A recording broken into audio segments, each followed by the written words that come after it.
여러분 안녕하십니까? 광주 MBC 뉴스투데이 시작합니다. 먼저 오늘의 주요 뉴스입니다. 광주 세계수영대회가 한 달 앞으로 다가온 가운데 대회의 꽃이라 불리는 개막식이 어떻게 꾸며질지 관심을 끌고 있습니다.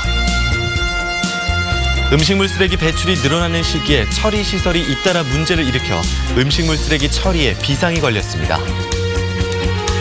학생 독립운동 90주년을 앞두고 광주 학생 독립운동 기념회관이 전국 중고등학생을 대상으로 명상작품을 공모합니다. 대낮에 군청 앞에서 주민이 무차별 폭행을 당했는데도 바로 옆에 있었던 경찰이 즉각 대응을 하지 않아서 논란이 일고 있습니다. 국제스포츠대회 개회식은 개최 국가와 도시를 세계에 알리는 기회로 활용됩니다. 역사와 문화, 최첨단 기술을 뽐내는 자리이기도 한데요. 광주 세계수영대회에서는 어떤 비장의 카드가 준비되고 있을까요? 송정근 기자가 알아봤습니다. 2년 전 헝가리 부다페스트에서 열린 세계수영대회 개회식은 다뉴브 강이 무대였습니다.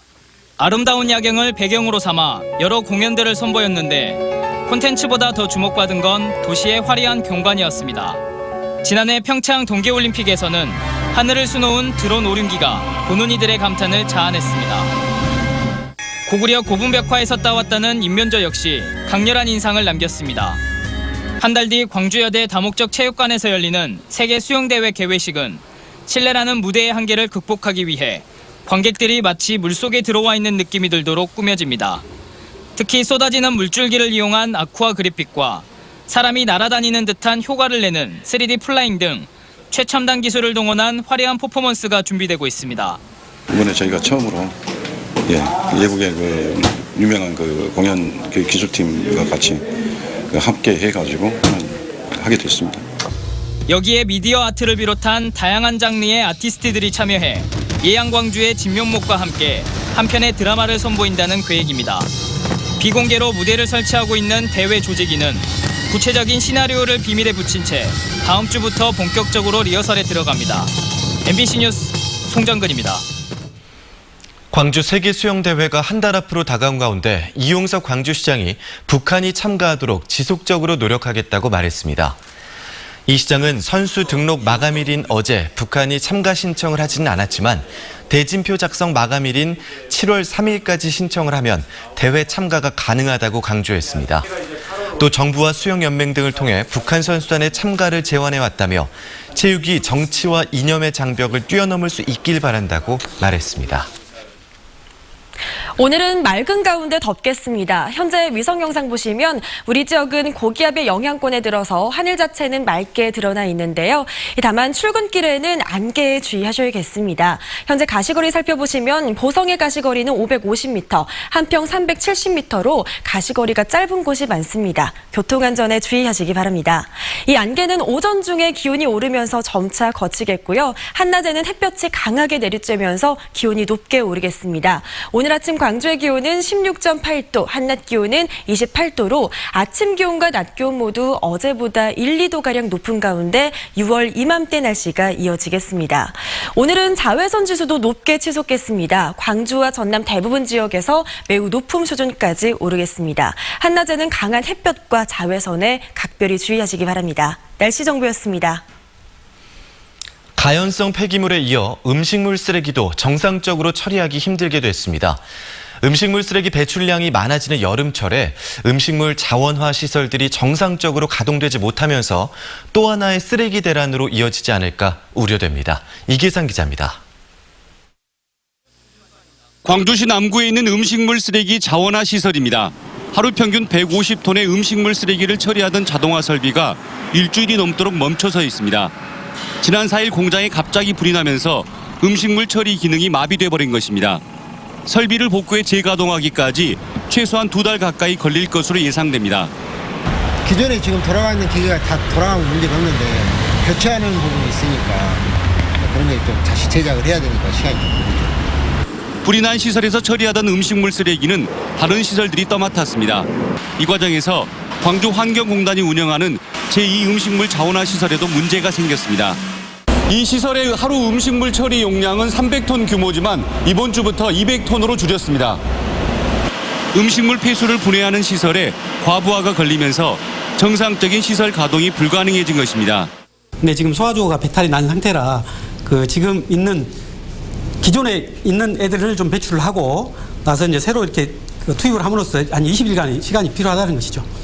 음식물 처리 시설들이 잇따라 멈춰서거나 비정상적으로 운영되면서 쓰레기 처리에 차질이 빚어지게 됐습니다. 광주 지역에서 하루에 발생하는 음식물 쓰레기량은 500여 톤인데 이 가운데 150톤 가량은 정상적으로 처리하기가 힘든 상황입니다. 광주시는 급한 대로 화순과 담양에 있는 민간업체에 음식물 처리를 맡기도록 유도하고 아파트 단지를 중심으로 음식물 쓰레기 줄이기에 적극 동참해달라고 호소하고 있습니다. 물기를 최대한 빼주시기 바랍니다. 그래야만 이 시설에서 부담이 줄어들고 정상화가 빨리 복구가 될 수 있고요. 음식물 쓰레기 발생량이 1년 중 가장 많아지는 여름철. 음식물 처리 시설이 하루하루 급박하게 돌아가면서 추가로 문제가 터질 경우 쓰레기 대란이 불가피하다는 지적입니다. MBC 뉴스 이계상입니다. 지구온난화가 빠르게 진행되면서 21세기 후반 광주에 재난급 폭염이 이어질 것으로 전망됐습니다. 광주지방기상청과 광주시가 공동으로 개최한 광주시 폭염대응 포럼에서 국립기상과학원의 변영화 연구위원은 광주의 연평균 기온이 2070년 이후 최소 1.4도에서 최대 3.9도까지 오를 것이라고 전망했습니다. 또 연평균 18.6일이었던 폭염 일수는 최소 30일에서 최대 70일까지 증가하고 열대야 일수도 최대 60일까지 늘어날 것으로 예측됐습니다. 학생 독립운동 90주년을 앞두고 광주학생 독립운동 기념회관이 113초 영화제를 개최하기 위해 중고등학생들의 영상 작품을 공모합니다. 11월 3일을 상징하는 113초 영화제는 영상 작품을 통해 학생 독립운동의 정신을 계승하기 위한 것으로 전국 중고등학생 누구나 참여할 수 있습니다. 기념회관은 오는 8월 30일까지 공모 작품을 접수한 뒤 심사를 거쳐 당선자에게 교육부 장관상 등을 수여할 예정입니다. 군청 앞에서 장기 집회로 인한 소음 피해를 호소하던 주민이 집회 관계자로부터 폭행을 당했습니다. 바로 옆에 경찰이 있었지만 즉각 대응을 하지 않고 머뭇거렸습니다. 경찰의 미온적인 대처가 비난을 사고 있습니다. 김야훈 기자가 취재했습니다. 한평군청 앞에서 1인 시위가 이어지고 있습니다. 그런데 건장한 체격의 한 남성이 다가오더니 1인 시위를 하고 있는 39살 신모 씨의 얼굴을 때립니다. 넘어진 뒤에도 폭행은 계속 이어집니다. 갑자기 1인 시하고 있는데 갑자기 와서 폭행을 했고요. 외국인을 사서 죽이겠다 살해 위협도 하고. 이 남성은 지나가던 경찰차를 자신이 멈춰 세운 뒤 싸움을 했다고 말합니다.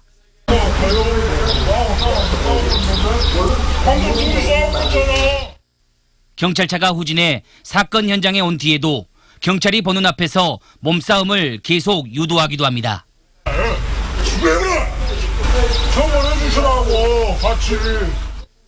한참 뒤 경찰차에서 내린 경찰 한 명이 이들 곁으로 다가왔지만 별다른 제지를 하지 않고 핸드폰만 만지작거립니다. 저한테 온 것 같은데 그 사람도 별 제지를 안 하고 그냥 쳐다만 보고 있었죠. 무서웠는데 경찰도 가만히 있었으니까. 피해자가 인도에 나뒹굴고 난 뒤에야 여러 명의 경찰이 다가와 뒤늦게 피해자 상태를 살핍니다. 경찰의 미온적 대처에 비난이 쏟아지고 있는 가운데 경찰은 당시 사건 정황을 정확히 파악할 수 없었기 때문이라고 해명했습니다. 경찰은 40살 A씨를 상해 혐의로 입건해 조사하고 있습니다. MBC 뉴스 김양훈입니다. 범죄 신고를 받고 경찰관들이 출동을 했는데 수갑을 챙겨오지 않는 바람에 바로 체포하지 못했습니다. 경찰은 단순한 실수였다고 해명을 했지만 현장에 있던 시민들은 너무나 불안했다고 말했습니다. 남궁욱 기자가 취재했습니다. 나주 버스터미널 앞 도로에 경찰관 이모경이가 쓰러져 있습니다. 덩치 큰 남자가 여성들을 성희롱한다는 신고를 받고 출동했는데 용의자 47살 황모 씨로부터 갑작스러운 공격을 받아 쓰러진 겁니다. 황 씨는 갑자기 이경이를 발로 걷어찼고 이경이는 뒤로 넘어지며 머리를 바닥에 박아 이곳에서 한동안 일어나지 못했습니다. 함께 출동한 김모경이가 황 씨를 제압하면서 상황은 끝났는 듯했지만 뜻밖의 일이 벌어졌습니다. 수갑을 지구대에 놓고 챙겨오지 않은 것입니다. 다른 곳에 있던 경찰관들이 수갑을 가지고 오는 동안 황 씨는 8분 가까이 반항을 했고 주변 시민들이 합세해서 겨우 제압할 수 있었습니다. 개인 사무랑 개인 장군 거기 놔둘 것 같은데 이제 출동할 때 그 미처 갖고 가지 못했다 이렇게. 경찰은 근무교대 직후 바로 출동을 하는 탓에 장비를 챙기지 못했다며 신속히 제압했기 때문에 큰 문제는 없다고 말했습니다. 하지만 현장에 있던 시민들의 얘기는 다릅니다. 성희롱 사건 현장이었다곤 하지만 강력 사건의 현장에서 수갑이 없었다고 하면 어쩔 뻔했느냐는 겁니다. 더욱이 용의자 황 씨는 얼마 전 정신병원에 입원해 조현병 치료를 받던 환자였습니다. 경찰 혼자는 도저히 안 되겠더라 우리가 봐도. 그래서 이제 우리가 같이 좀 잡아주라고 해서 얼른 잡았지 우리가 이제 같이. 경찰의 현장 매뉴얼에는 근무 시작 전 수갑 등 개인 휴대 장비를 수시 점검할 것을 지시하고 있습니다. 나주 경찰서는 수갑을 챙기지 않은 경위에 대해 감찰에 들어갔습니다. MBC 뉴스 남궁욱입니다. 광주 북부경찰서가 음주운전을 하다가 75살 주모 씨를 치어 숨지게 한 혐의로 윤창호법을 적용해서 28살 백모 씨를 구속했습니다. 백 씨는 지난 3일 새벽 4시 45분쯤 광주 북구 풍양동의 한 도로에서 면허 취소 수치인 혈중 알코올 농도 0.111%로 운전을 하다가 파란불에 횡단보도를 건너던 주 씨를 치어 숨지게 한 혐의입니다. 경찰은 음주운전자의 처벌을 강화한 일명 윤창호법 조항 중 위험운전 치사 혐의를 적용해서 백 씨를 구속했다고 밝혔습니다. 친구를 무차별적으로 폭행해 숨지게 한 18살 최모군 등 10대 4명이 구속됐습니다. 최군 등은 직업훈련학교에서 만난 18살 김모군을 상습적으로 괴롭히다가 지난 9일 새벽 광주 두암동의 한 원룸에서 김군을 수십 차례 폭행해 숨지게 한 뒤 달아난 혐의를 받고 있습니다. 이들은 어제 광주지법에서 구속 전 피의자 신문을 받을 예정이었지만 소명 기회를 포기하고 출석하지 않았습니다. 수사 정보를 유출한 혐의로 경찰의 수사를 받고 있는 변호사 A씨가 구속됐습니다. A씨는 광주경찰청 팀장 B씨로부터 경찰이 수사하고 있는 광주권 부동산 관련 수사 내용을 듣고 이를 유출한 혐의를 받고 있습니다. 경찰은 수사 정보를 제공한 B씨에 대해서도 검찰이 한 차례 반려했던 구속영장을 다시 신청할 계획입니다.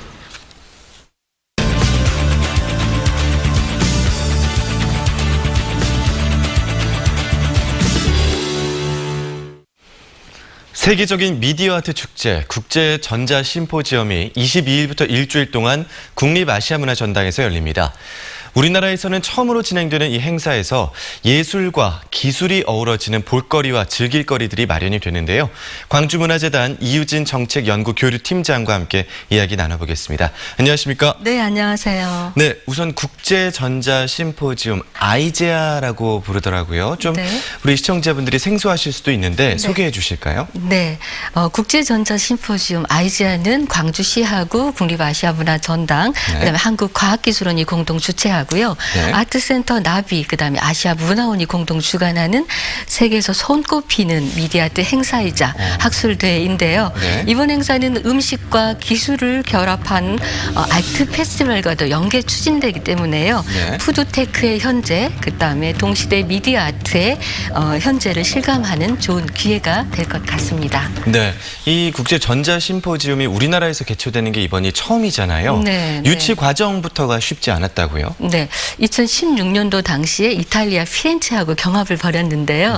네. 이탈리아가 대회 유치의 당위성을 레오나르도 다빈치 500주년, 그러니까 서거 500주년을 어떤 유치 행사의 당위성으로 얘기를 했다고 합니다. 네. 그래서 경합 끝에 유치에 성공을 했는데요. 네, 아시다시피 요즘 인류의 미래를 얘기할 때 가장 많이 얘기되는 게 뭐 인공지능과 같은 기술 혁신이잖아요. 네. 이번 아이제아 행사가 동시대의 혁신적인 기술과 예술의 접점에 대해서 광범위하게 다루기 때문에 네. 뭐 예술과 기술, 문화가 융합하는 어떤 새로운 양상에 관심 있는 시청자 여러분들에게는 굉장히 좋은 기회가 될 것 같습니다. 네, 그러면 이번 심포지엄이 어떤 주제로 또 어떻게 열리는지도 설명해 주실까요? 네, 광주가 빛골이잖아요. 네. 그래서 룩스 에테르나, 즉 영원한 빛이 주제입니다. 네. 미술가와 음악가, 과학자, 엔지니어, 교육자 등 네. 60개국에서 1000여 명 10명이 광주로 옵니다. 네, 학술 행사, 예술 전시, 그다음에 네. 지역 연계 프로그램이 구성이 되는데요. 네, 기술 기반 사회가 되면서 네, 사람의 지능이 뭐 인공지능과 결합이 돼가지고 새로운 지능이 탄생된다는 예고가 있기도 합니다. 네. 이번 행사의 총 감독이 노소영 감독이에요. 네. 그래서 인간과 기술이 어떻게 같이 사는가에 대해서 말하고 싶었다고 합니다. 네. 특히 인공지능으로 인간이 필요 없는 시대가 올 거다라고 네. 하는 얘기도 하는데요. 네. 오히려 기술을 통해서 어떻게 인간이 더 따뜻하고 풍요롭게 살 수 있을지를 모색한다고 합니다. 네, 사람의 지능과 인공지능을 말씀하시니까 네. 예전에 그 특이점이 온다라는 책을 읽었었는데 아, 네. 네, 그 책의 내용이 생각나기도 합니다. 네. 이번에 특히 주목할 만한 전시나 공연, 강연 등이 있을까요? 너무나 많지만 간략하게 네. 모리스 베나윤과 토비아스 클라인의 신작입니다. 가치의 가치. 이번 아이즈야 2019에서 세계 최초로 선보이는 신작입니다. 네. 네, 블록체인 잘 아시잖아요. 네. 네, 가치의 평등성, 그다음에 가치의 가치에 대한 그거를 블록체인을 소재로 보여주고자 합니다. 네. 그다음에 24일에는 개막 공연이 있어요. 전통 소리와 무용, 드론이 어우러진 퍼포먼스, 그다음에 27일 폐막식은 전통문화관에서 정자은 작가가 전통 예술과 기술을 접목한 미디어 퍼포먼스를 선보입니다. 네. 그리고 놓칠 수 없잖아요. 학술대. 네. 네. 세계적인 물리학자입니다. 마이클 도저, 그다음에 미디어 아티스트입니다. 크리스티나 존 머러 등이 네. 강연을 펼칩니다. 네. 그렇군요. 네. 자, 아이제와와 연계되는 이번에 전시 중에 액트 페스티벌도 있죠? 네, 네. 네, 간략하게 소개해 주시고 네. 오늘 마무리할까요? 네, 액트 페스티벌 해킹푸드는 음식과 기술을 주제로 네. 22일부터 28일까지 ACC 문화창조원에서 열립니다. 현재와 미래를 위한 음식과 예술을 조명합니다. 전민재 작가의 작품 언해피 서킷 작품을 만나실 수 있고요. 어린이 대상으로 즐거운 맛있는 실험실 등도 열립니다. 그렇군요. 네. 이번 국제전자심포지움이 많은 분들의 사랑을 받기를 함께 응원하도록 하겠습니다. 네. 오늘 말씀 잘 들었습니다. 네. 고맙습니다. 감사합니다.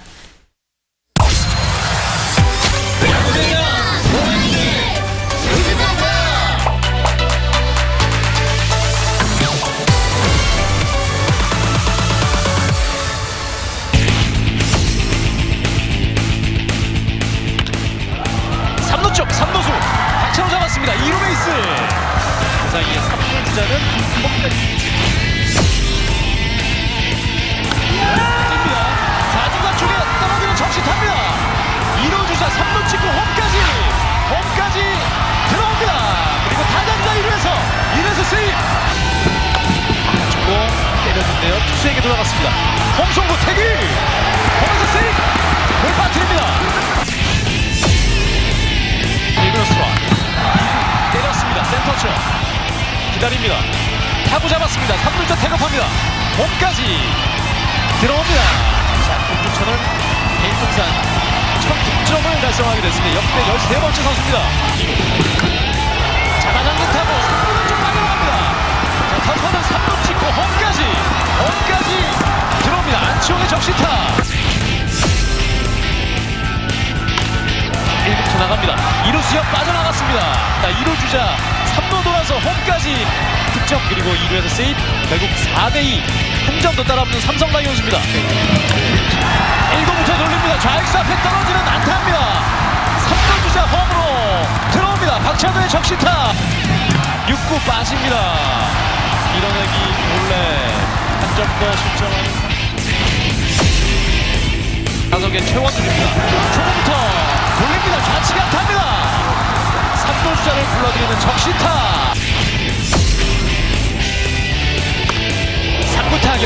유격수 옆으로 빠져나갔습니다. 2루 주자 구자욱이 3루 찍고 홈까지. 느리게 1루 쪽으로 불러가면서 경기 종료됩니다. 최종 점수 7대 3으로 기아 타이거즈의 승리.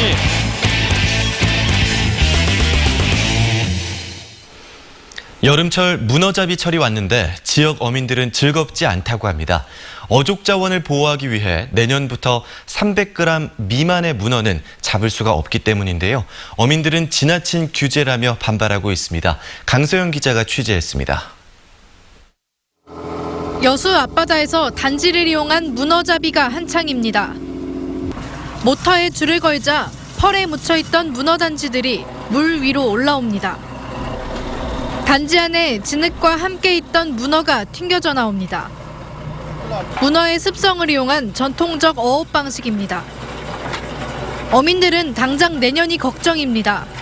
300g 미만의 참문어 어획을 금지하는 수산자원관리법 시행령 개정안이 내년부터 시행될 예정이기 때문입니다. 어민들은 짧은 시간 빠르게 움직이는 단지 어업의 특성상 일일이 300g을 구분해서 조업하기 어렵다며 이 같은 시행령에 반발하고 있습니다.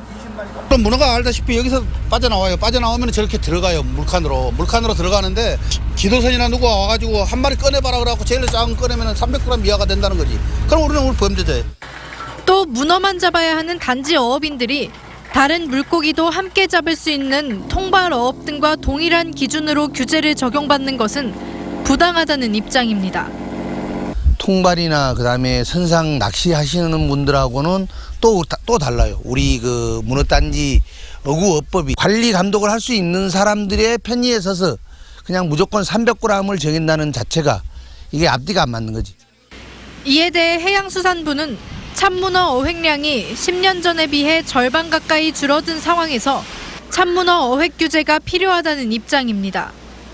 또 300g이라는 포획 제한 무게도 작은 문어가 잡히는 단지 어업에 맞춘 기준이기 때문에 큰 문제는 없다고 강조합니다. 하지만 아직은 입법 예고 단계인 만큼 어민들의 목소리를 지속적으로 수렴해 시행령 내용이나 적용 시기를 검토할 계획이라고 밝혔습니다. MBC 뉴스 강서영입니다. 가수 송가인 씨가 진도 홍보대사에 이어 국제농업박람회 홍보대사로도 위촉됐습니다. 송가인 씨는 앞으로 TV와 신문 등 대중매체를 통해 2019 국제농업박람회를 광고하고 10월 17일 개막식 축하 공연에도 출연하는 등 박람회 성공 개최를 위한 홍보 활동에 참여합니다. 광주시가 각종 현안을 해결하기 위해 구성한 위원회들의 실효성이 떨어진다는 비판이 제기됐습니다. 광주시 의회에 따르면 광주시가 운영하고 있는 위원회는 무려 188개로 이 가운데 52개 위원회는 단 한 차례도 회의를 열지 않았고 6개 위원회는 한 차례 회의가 열렸습니다. 이에 따라 지난해 위원회 회의 수당으로 편성된 예산의 44.1%인 5억 4천여만 원이 불용 처리됐습니다. 광주시가 시민들과 함께하는 지방세 체납 정리반을 운영해 37억여 원의 체납액을 징수했습니다. 광주시는 지난 3월부터 석 달 동안 시민 50여 명으로 구성된 체납 정리반을 운영해 200만 원 이상의 체납자 2만 4천여 명과 자동차세 체납자들로부터 모두 37억 5천만 원의 체납액을 징수했다고 밝혔습니다. 광주시는 올 들어 지난달 말까지 총 199억 3천만 원의 체납액을 징수했다며 지난해 같은 기간과 비교해 33억 5천만 원을 더 거뒀다고 말했습니다.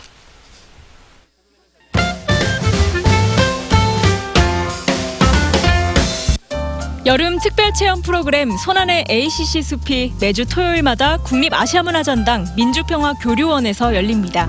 아시아 문화전당에 대한 해설과 더불어 건축 개념인 빛의 숲을 모티브로 하는 스칸디아모스 액자 꾸미기 체험도 진행되는데요. 국립아시아문화전당 누리집에서 신청할 수 있습니다. 전라남도가 6월 관광 테마를 에헤라디아 남도 여행으로 정하고 여행에 함께하면 좋을 지역 전통 막걸리를 추천했습니다. 한국 남화의 고향 운림 삼방에서는 울금을 활용한 막걸리를 맛볼 수 있고요. 곡성 기차마을 전통시장에서는 지역 특산물인 구지뽕을 넣은 막걸리를 만날 수 있는데요. 6월엔 막걸리와 함께하는 남도 여행 어떨까요? 퓨전 국악공연 풍류 달빛 공연이 15일 오후 7시 무등산 생태탐방원에서 무료로 열립니다.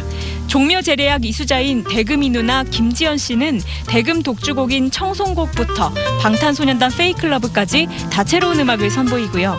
현대음악과 국악을 결합시켜온 이희문 씨는 그의 어머니 고주랑 명창 등과 함께 긴 아리랑, 한오백년 등을 선보입니다.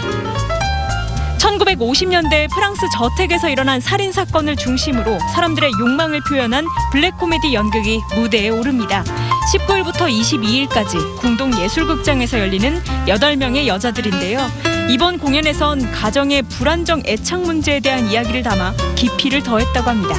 정경화, 고난영 등 광주를 대표하는 배우들이 출연합니다.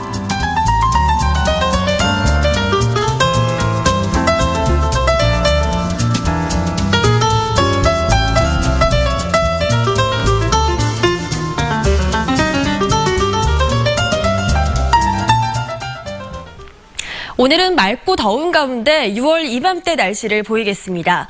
현재 위성 영상 보시면 오늘 우리 지역은 고기압의 영향권에 들면서 대체로 맑겠는데요. 다만 오전 출근길에는 짙은 안개에 주의하셔야겠습니다. 곳곳에 안개가 자욱하게 끼면서 현재 보성의 가시거리는 670m, 한평은 250m를 보이고 있습니다. 교통안전에 각별히 주의하시기 바랍니다. 이 안개는 오전에 기온이 오르면서 차츰 걷히겠고요. 한낮에는 맑은 가운데 덥겠습니다. 오늘 아침 광주의 기온은 16.8도로 시작했고 한낮 기온은 28도로 아침 기온과 낮 기온 모두 어제보다 1, 2도가량 높겠습니다. 기온이 높게 오르는 만큼 자외선 지수도 높게 치솟겠습니다. 광주와 전남 대부분 지역에서 자외선 지수는 매우 높은 수준으로 전망됩니다. 한낮에는 강한 햇볕과 자외선 차단에 각별히 신경 쓰셔야겠습니다. 광주의 현재 기온은 17.1도 보이고 있고요. 장성과 담양은 15도 안팎 보이고 있습니다. 한낮에는 지금보다 10도에서 15도가량 기온이 더 높게 오르면서 덥겠습니다. 목포의 낮 기온은 26도, 영암은 27도로 전망되고요. 곡성의 낮 기온은 28도, 구례는 29도까지 오르겠습니다. 바다의 물결은 서해남부 먼바다에서 최고 1m, 남해서부 먼바다에서 최고 1.5m로 잔잔하게 일겠습니다. 내일 광주는 구름 많은 가운데 대체로 흐리기만 하겠고요. 남해안 지역에서는 비가 내리겠습니다. 기온도 오늘보다 3도가량 더 낮겠습니다. 날씨 정보였습니다.